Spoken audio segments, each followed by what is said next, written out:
Welcome back to TimeOut with the Sports Doctor podcast, where life, sports, and medicine intersect. We're very glad that you continue to support this podcast.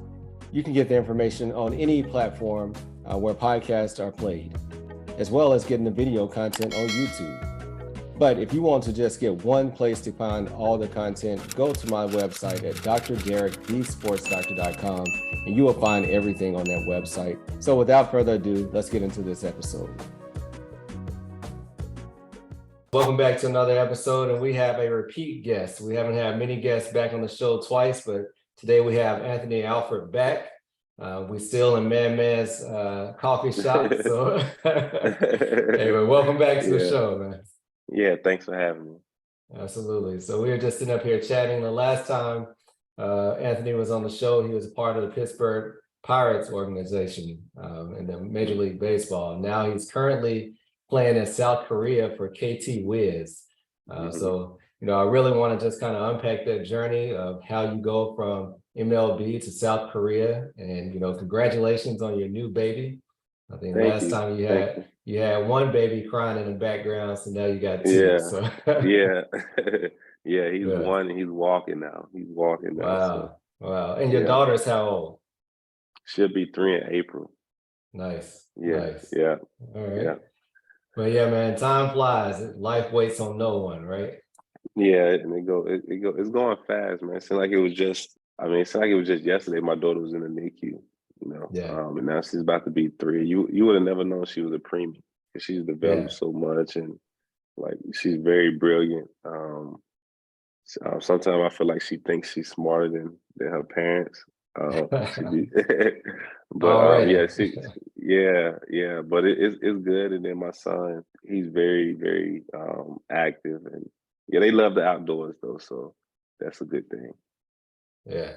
So you mentioned your son is 1, all right? Mm-hmm. So how old was your son when you went to South Korea? He was about 6 months. Wow. Okay. Yeah. All right. Yeah, all right. Yeah, because we went in June, so 7 months. Yeah. All right. Yeah. So talk to us. Let's just kind of start off. I know that was a major decision. So let's just kind of talk about, you're in MLB. We know that you've kind of gone through injuries and recovery and being, in Major League Baseball, kind of staying on that roster. So kind of talk to us about your time in Major League Baseball and then that transition to decide to go overseas. So the main thing for me was, when I looked at it, was the uncertainty. Like when you're not on a guaranteed contract and you're on these split contracts, it's like you really kind of plan day to day in a way. So you really have no security in a sense as far as job security.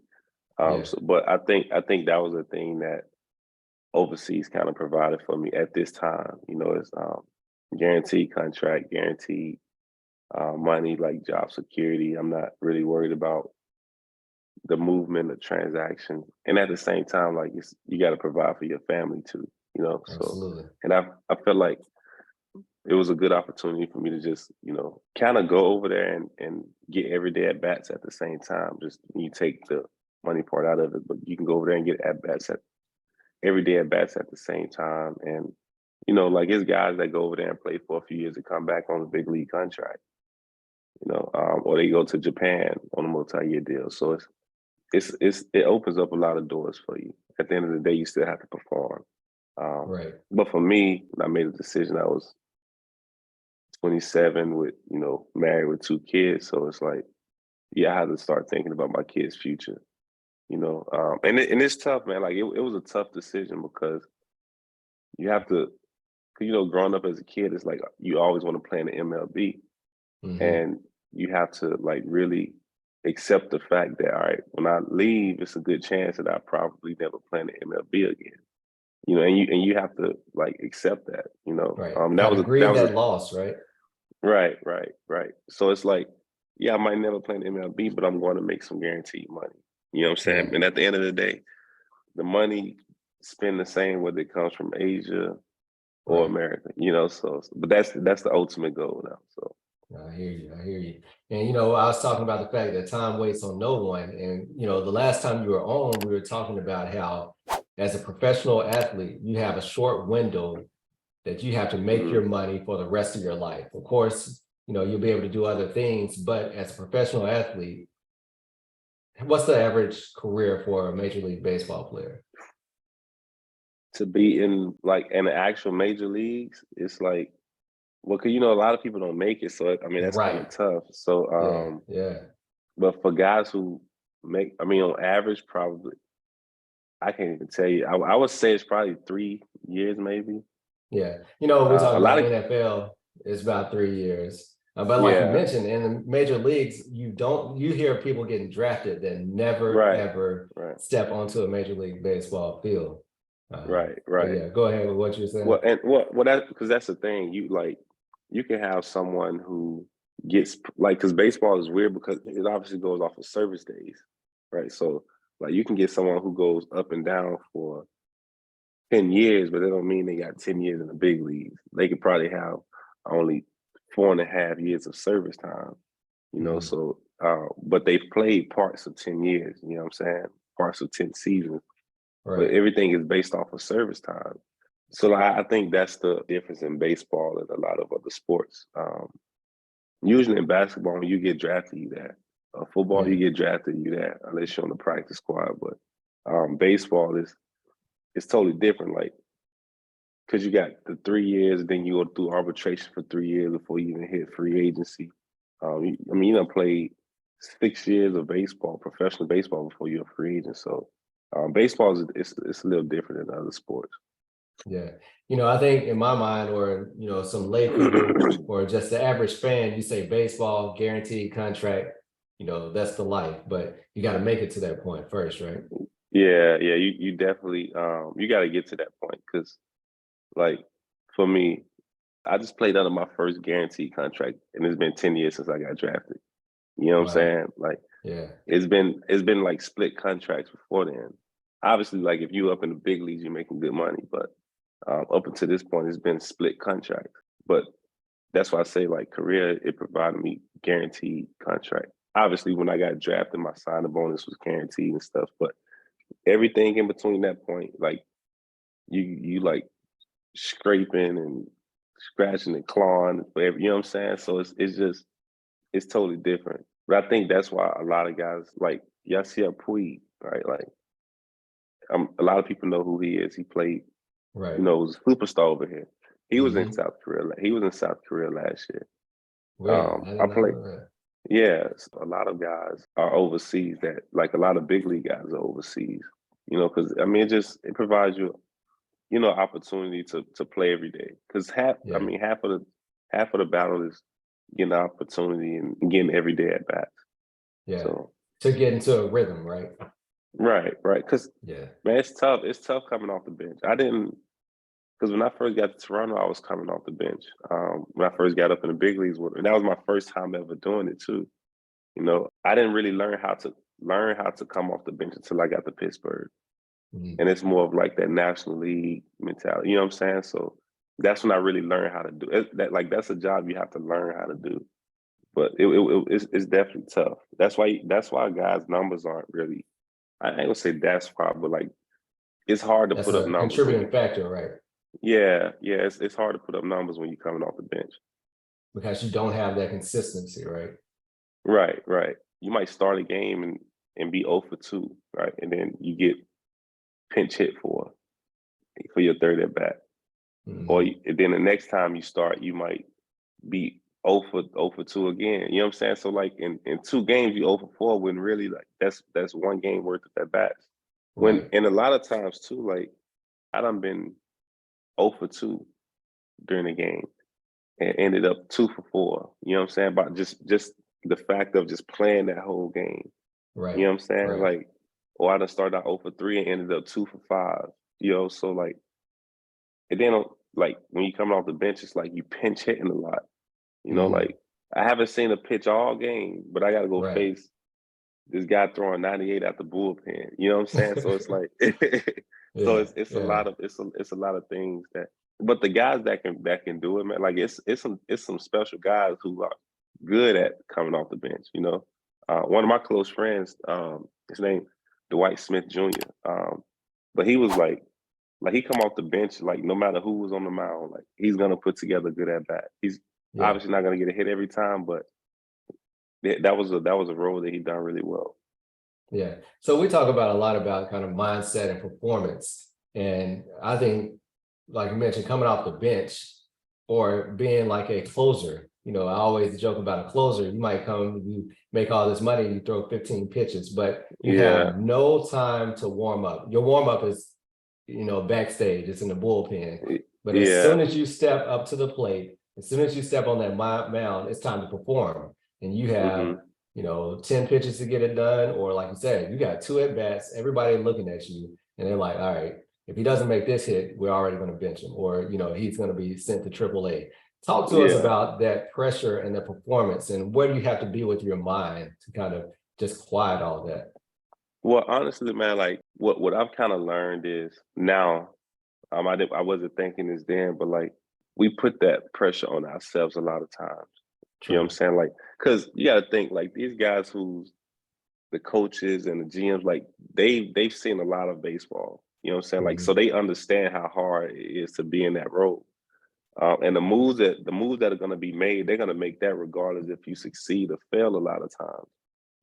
But I think a lot of times we put that pressure because I mean, you know how it is. Like even as a like even if your job title isn't baseball, it's just something like that self-doubt, you know what I'm saying? So but I know for me, like I felt like I had to get a hit every time. I was thinking that I had to get a hit every time. I had to put together that bat every time. And baseball is already hard. But as far as like the moves, like I've seen guys go out there and be batting 300 and get option. So that's just the business side of it. So once I Right. learned to separate the playing side from the business side, and that's what I feel like I did in Pittsburgh, and I started to find a little bit, like started to succeed a little more because it was like, okay, I'm just gonna play. I'm gonna control what I can control, and like kind of just live in the moment. And I feel like that's what helped me as an individual when I just started living in the moment opposed to saying, all right, I got to go get a hit. If I don't get a hit, I'm gonna get Right. option or I'm gonna get DFA. You know, because so it's just like I say, that's a lot of self doubt and the unnecessary pressure we put on ourselves as players. Yeah, no, absolutely. And I'm glad you shared that, because self-doubt and the pressure, like you mentioned, we can put that on ourselves in many situations. You can take from the Hmm. baseball field to the operating room to the Right, classroom, right, you can get into this like, this is my last time mentality. It's either yeah, now or never. And truthfully, right, that's not it. But once you get in locked into that zone, it's hard to escape it. right, right. Yeah, Yeah. it is. And like we was coming up through the minor leagues. It's one thing that they hammered us with was control Right. because like you say, like once you start going down that rabbit hole of like negative thoughts and self-doubt and like that's real. Like I don't think people understand how real it is because you're gonna like it's kind of hard to like get that out of your head. You know what I'm saying? So like I feel like meditation and like speaking positive to yourself and like Right. I feel like that's a big factor. Like you see some of the most successful guys that plays the game or some of the most successful surgeons. I'm sure they do some practice of meditation Right. or speaking positive or even just Affirmations. Yeah. yeah, like visualizing yourself having success. Mhm. Like that's you see a lot of success. I feel like you see a lot of successful people doing that, and then a lot And of that's the the piece people. that's not taught, right? Yeah, you know, yeah, yeah, coming up, how many times they say, all right, guys, everybody put your gloves down. Let's sit along the third baseline and let's meditate, right? yeah, yeah, yeah, you know, yeah, it's just yeah. grab your glove, grab your bat, and let's go play. But that's taught in the Asian culture though, or the team that I was on. So when I first got there, I went to the minor league side for like a weekend because I mean I haven't played for like a month at this point, Yeah. and Yeah. so I just wanted to like kind of just see some live pitching and stuff. And before the game, they had like all their players. It was like a lot of younger players, but like all their players, the coach made them like sit in the dugout for 30 to 45 seconds. And he wanted them to like visualize what they was gonna do that day. Visualize, all right, if this pitch come, what I'm gonna do, like see your, you know what I'm saying? Like, Right. and it was like and they did it before every game. I thought that was cool, like that they was like teaching them that it's part of their development, you know, because like that's not really like you have the resources here for, I'm sure, like in the organization, like you have the Right. mental coach, but like everybody don't practice it, you know, like, but over there it was mandatory, you know what I'm saying? Yeah, if it's not part of the culture, it might be, deemed as a form of weakness, or that's a waste of time or whatever.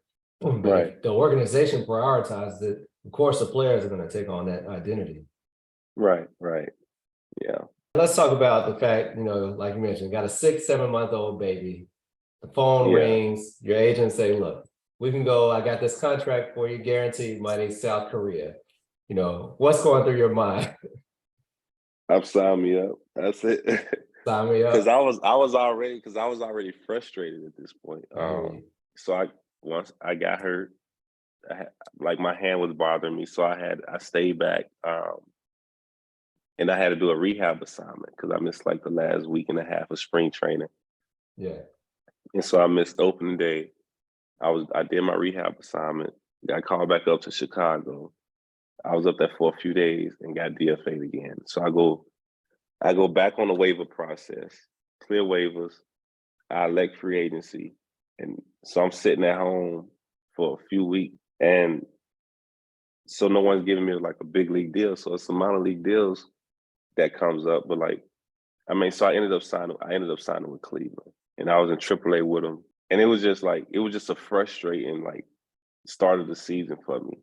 And I was just like, man, and I was thinking to myself, man, that deal in South Korea sure look good right now, because I had just Yeah. turned it down a few months before, Wow. and so another deal comes up, and I already knew, I already had it in my mind. I told my wife, like, if Asia come calling again, then we're probably gonna go. So as soon as he texted me. I think we was in Columbus, Ohio. And he was like, a team in Asia like want you to sign with them, and I just told him to sign me up. Like I'm ready to go, and Yeah. it was a nervous feeling, man. Like if it's me, like it's just one thing. If it's me by Right. myself, because you Exactly. know, I look at baseball as gonna be baseball. I can adapt anywhere in the world as long as I'm playing baseball. But like you talk about taking your wife and kids over there, like So a we don't culture you speak that know language. nothing about, right? Yeah. Absolutely nothing about it. And everything I thought it was going to be was completely different. And I Yeah. mean, most of the time it's going to be like that. It was probably one of the best experiences of our life, just because like I know I'd be stressed dealing with baseball, Right. but I know my wife really be stressed, because anytime there's movement or there's transaction, she's the one who got to pack up the apartment. She's the one who got to fly with the kids, and she's the one who got to do the stuff that I don't have to take care of off the field. So it was Nice. it was for her to just be there and like know where we're gonna be every day. Like she don't is Stability. no Yeah. yeah like yeah, exactly, that stability and that security. So I think she definitely enjoyed that, especially from the mental aspect of it. Yeah. Man, it's crazy as you talk how similar the road to becoming a professional athlete to my road of becoming an orthopedic surgeon, where you got to go to medical school and then you got to go to Yeah. residency and then go do a 1 year fellowship. When I was going to my fellowship, we have a baby, and hey, this 1 year, and we know my wife's a dentist. Just can't start her practice because we're moving, then start a Hmm. job and that doesn't work out. And then you move again. So at Yeah. some point, stability, you start to not worry about all the other stuff. It's stability and not packing another box, right? Not hitting a Right. Right. train or a plane again for a while. So I Right. definitely feel where you're coming from with that. And Yeah. then let's talk about the South Korea experience, because I was seeing on social media, I'm like, man, he is a rock star over there. So talk Yeah. about how they embraced you versus just being another player on the roster. If you're enjoying this episode, don't wait to the end to share it. Share it now. Share this with a friend or a colleague that you think might find value in this information. And then also make sure that you click and leave us a 5-star review and give us feedback, because we really value your feedback and your input. Now back to the episode.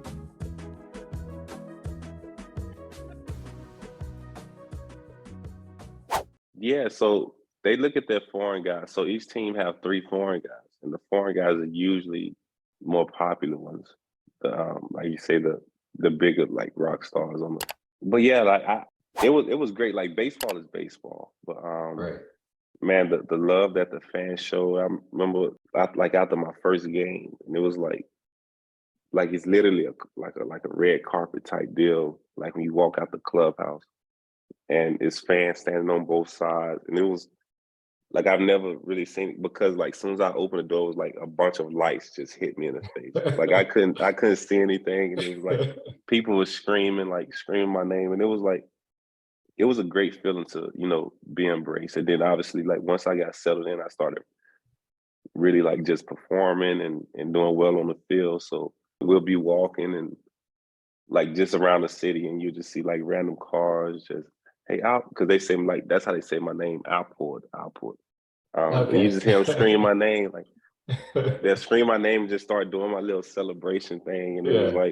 it was a cool feeling, because especially since my family got to experience that with me. My daughter, Yeah. she absolutely loved the games, because the games over there, like the games over here is very corporate, you know. Opposed over there, it's like a big party. It's music playing the whole game. They got cheerleaders. Yeah.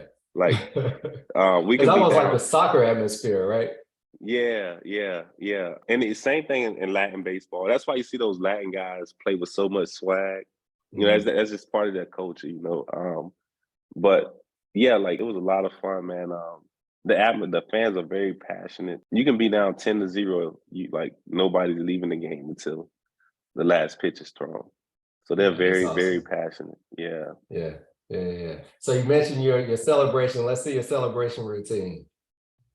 Oh no, it was just it was just like one of these. Yeah. Like Okay. yeah. So it wasn't nothing, too crazy. So I posted a video.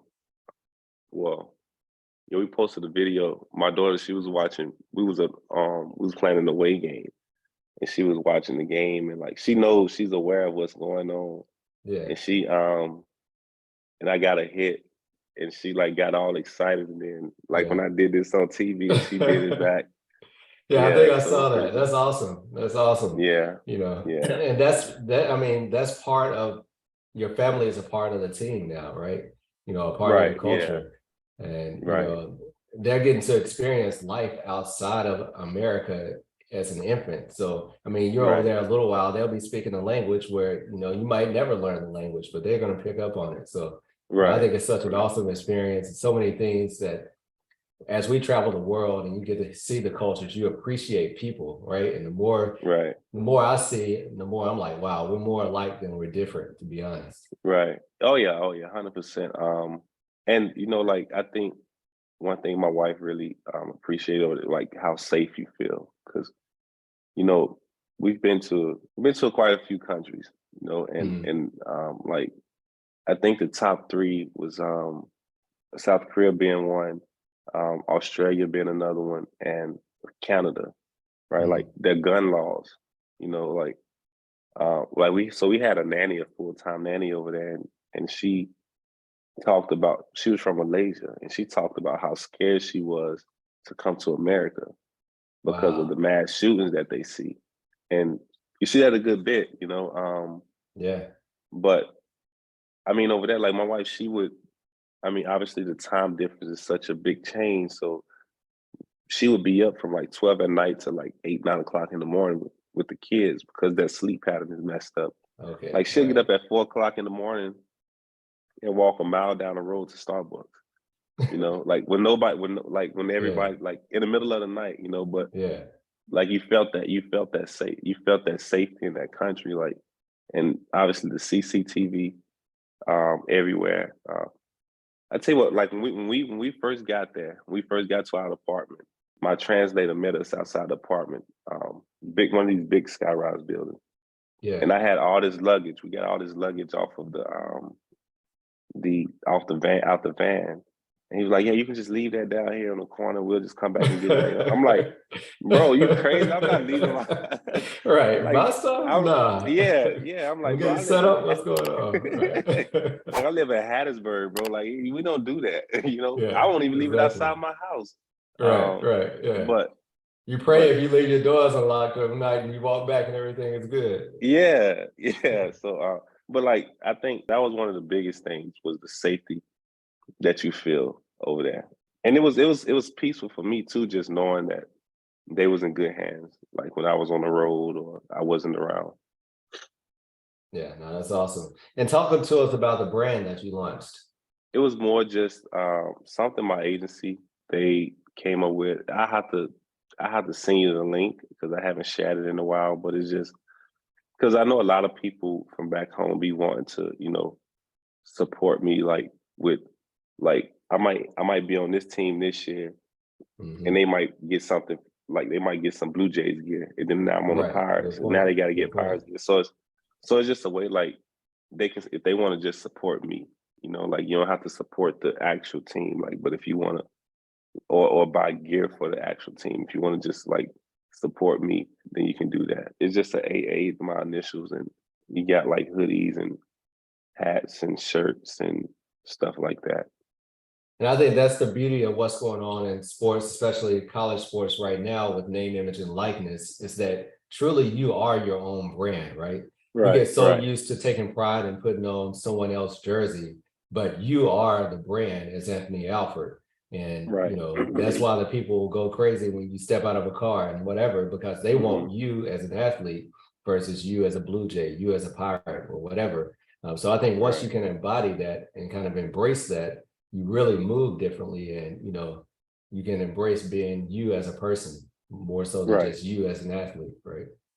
right.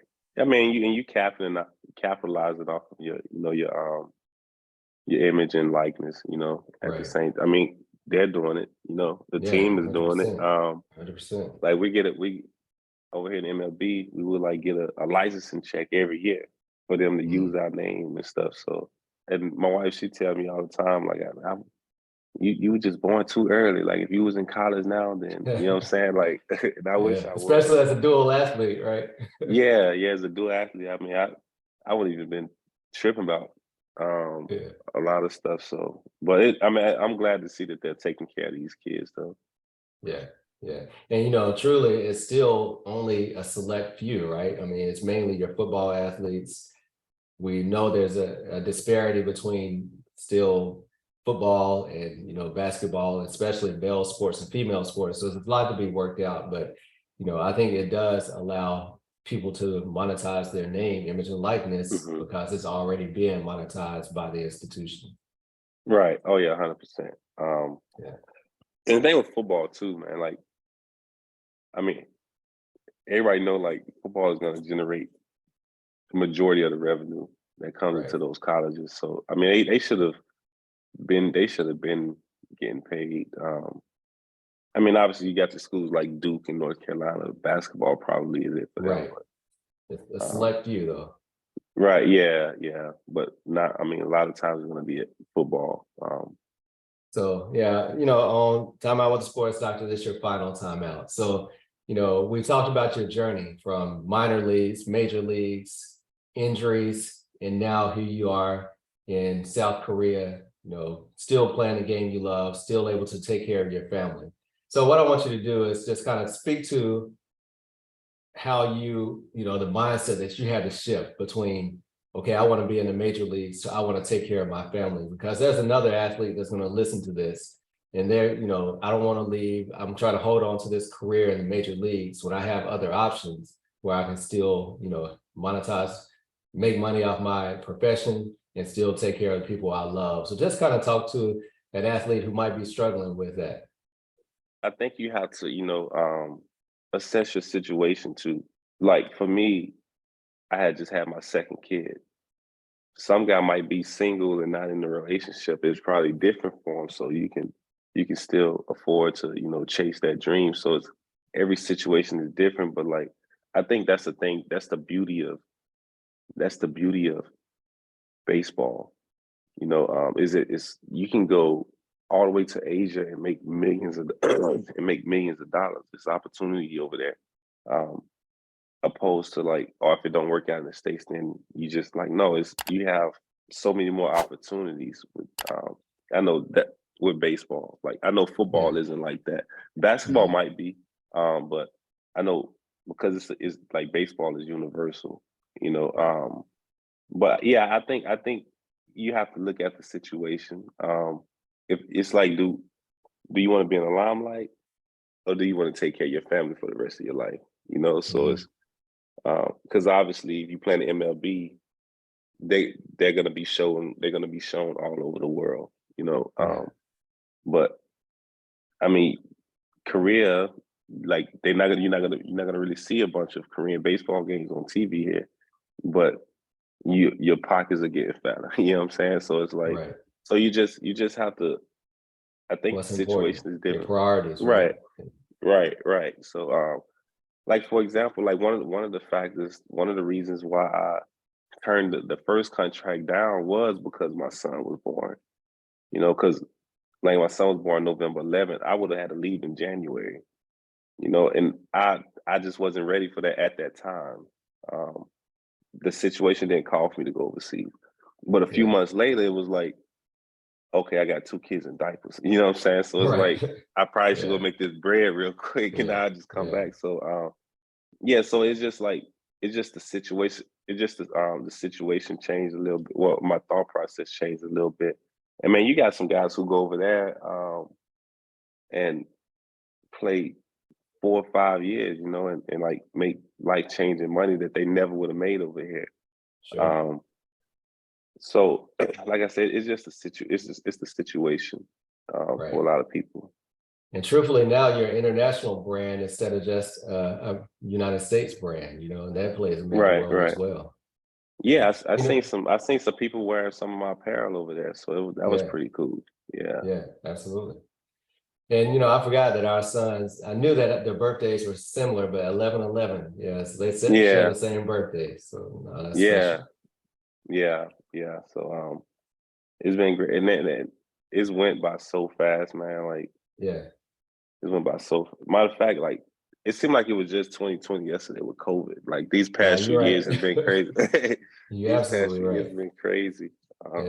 Yeah. But it's been a blessing though. Absolutely. So tell people what's next for you and how they can follow along your story. I leave a week from today. I head to spring camp in Arizona. The team actually come over here to Arizona for spring camp. And March 6th, we'll fly to South Korea for preseason games, and normal baseball season after that it starts in April. But yeah, like so the league is called the KBO, Korean Baseball Organization. I'm assuming that's what the O stand for, organization, operation, something. But it's the KBO, and a lot of the games be online. Which, I mean, if you want to get up at 4 o'clock in the morning to watch some baseball, or 5 o'clock in the morning to watch some baseball, like, but yeah, that's what's next. I'm on a contract over there, and after that, we'll see how we'll kind of reevaluate everything next off season and see where we're at. And I think that's another cool thing about it is, so when I come back, I'll be a free agent. You know, I won't have to go through the arbitration process and all of that. I just be a free agent. So it's a lot of great things that comes with, you know, going over there to play for a year or two and then coming back here. As far as setting yourself up contract wise. Yeah. And we're rooting for you on this podcast, and we're rooting for your family. You know, I'm glad to be able to be a part of your journey, and you know, just keep your head up, keep doing what you do. I appreciate it, man. I sure appreciate it. Much love to you. Absolutely. And good luck to you as well. Your wife, I see she's doing a thing with the dentistry. I think it was like last year she opened, right? Yeah. Now she's about 15 months in. So. Yeah. I took my son over there actually. Yeah. Okay. Yeah. Nice. So but thank y'all, man. Thank you for having me on. It's always a blessing. Always good catching up too. Yeah, and we're gonna spread, you know, your brand. We're gonna try to push it. So All right, Much love to appreciate you. it. Absolutely. All right. Thank you for continuing to support this podcast. If you enjoyed this episode, then please leave a 5-star review. And if you haven't done so, subscribe so you continue to get the updated episodes. Until later, peace. Hey, time out with the sports doctor. Keep our head right in the game. We ain't never stopping. You are now tuned in. Trust you don't want to miss. This is where life, sports, and medicine.